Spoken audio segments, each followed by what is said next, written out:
বৰষুণৰ বতৰ, গধূলি সময়, গৰম গৰম একাপ চাহ আৰু লগত মচমচীয়া কিবা এটা, নহয় জানো? মাজতে খুব বৰষুণ দি আছিলে, সেই গধূলি সময়ত খাবলৈ পিয়াজি কেইটামান বনাইছিলোঁ। ভাবিলোঁ ৰেচিপিটো আপোনালোকৰ লগতো শ্বেয়াৰ কৰোঁ। আশা কৰোঁ চাই ভাল পাব। তেনেহ'লে ব'লকচোন, মই এই পিয়াজি কেইটা কিদৰে বনালোঁ চাওঁগৈ।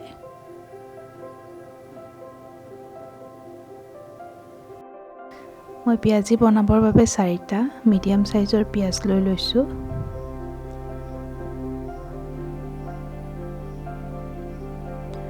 পিয়াজকেইটা মই এইদৰে বাকলি গুচাই ধুই লৈছোঁ আৰু এতিয়া মই পাতল পাতলকৈ কাটি ল'ম।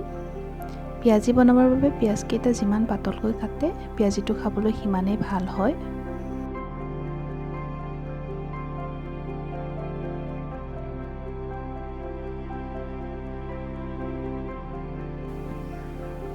তথাপিও যিহেতু আমি হাতেৰে মোহাৰি দিম, গতিকে এনেদৰে কাটিলেও হ'ব।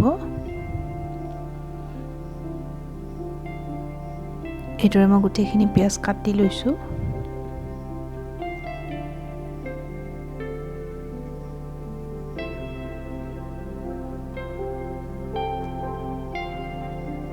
এতিয়া মই 2টা কেঁচা জলকীয়াও এইদৰে সৰু সৰুকৈ কাটি লৈছোঁ। জলকীয়াৰ পৰিমাণটো আপোনালোকে নিজৰ সোৱাদ অনুযায়ী দিব পাৰে।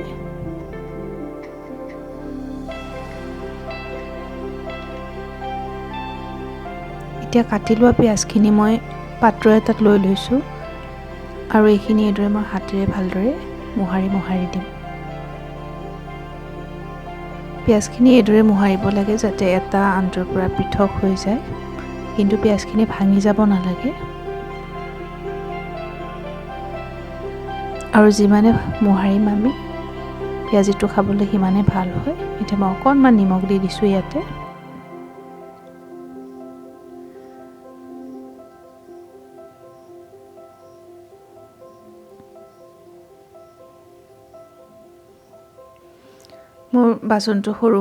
মোৰ পাত্ৰটো সৰু হৈ মই বেলেগ এটা পাত্ৰ লৈ লৈছোঁ। এতিয়া এইখিনি মই এইদৰে মুঠি লৈছোঁ।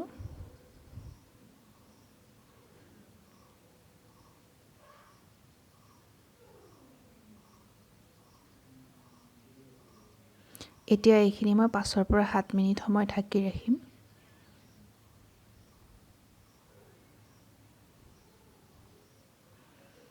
এইখিনি ঢাকি ৰাখিলোঁ। এতিয়া ইয়াতে মই বাকী ইনগ্ৰিডিয়েণ্টখিনি যোগ কৰি ল'ম। প্ৰথমতে মই বেচন দিছোঁ, 2 চামুচ আৰু অলপ দিছোঁ। বেচনৰ পৰিমাণটো পিঁয়াজতকৈ কম হ'লে ভাল হয় পিঁয়াজিটো খাবলৈ।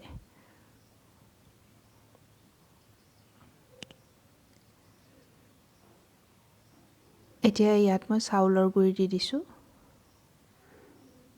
1 চামুচ আৰু অলপ।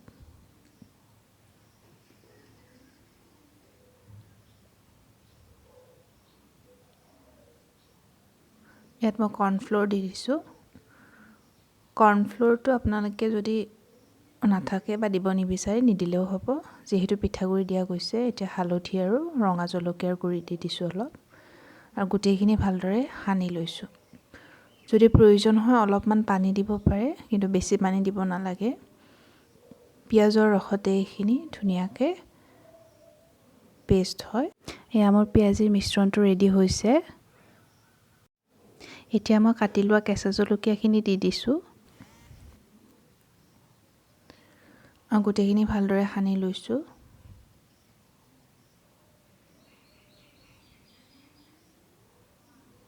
এতিয়া ব'লক আমি পিঁয়াজি কেইটা বনাওঁগৈ। তাৰ বাবে মই কেৰাহীত ৰিফাইন তেল দি দিছোঁ আৰু এইখিনি গৰম হ'বলৈ দিছোঁ।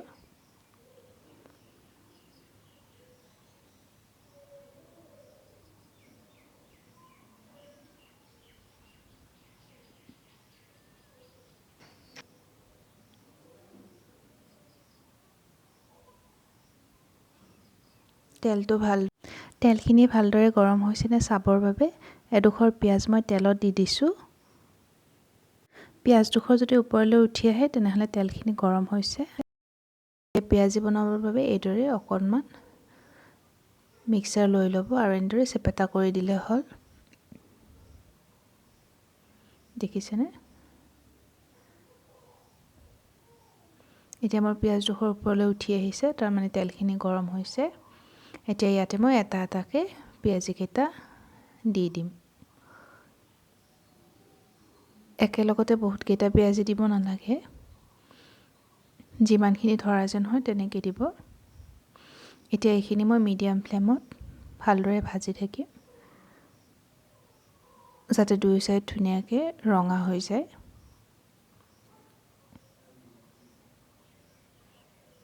এইদৰে মই ওলোটাই দিছোঁ এটা চাইড।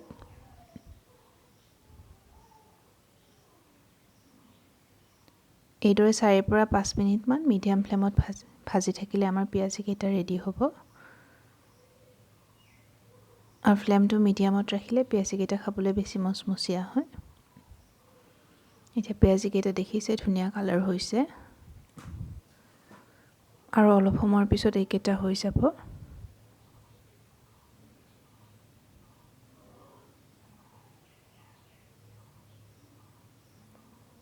বৰষুণৰ বতৰত এনেদৰে খাবলৈ খুব ভাল লাগে, লগত যদি একাপ গৰম গৰম চাহ আৰু এনেকুৱা মচমচীয়া কিবা এটা, বহুত ভাল লাগে খাবলৈ।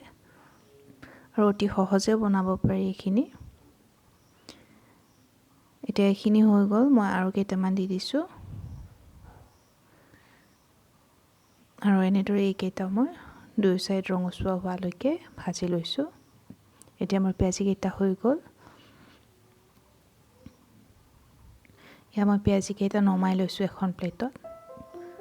দেখিছেনে কালাৰটো খুব ধুনীয়া হৈছে আৰু খুব মচমচীয়াও হৈছে। এয়া আমাৰ পিঁয়াজি ৰেডি হৈ গ'ল। এতিয়া ইয়াতে অকণমান ক'লা নিমখ আৰু চাট মছলা তিয়াই দিলে হৈ যাব। দেখিছেনে?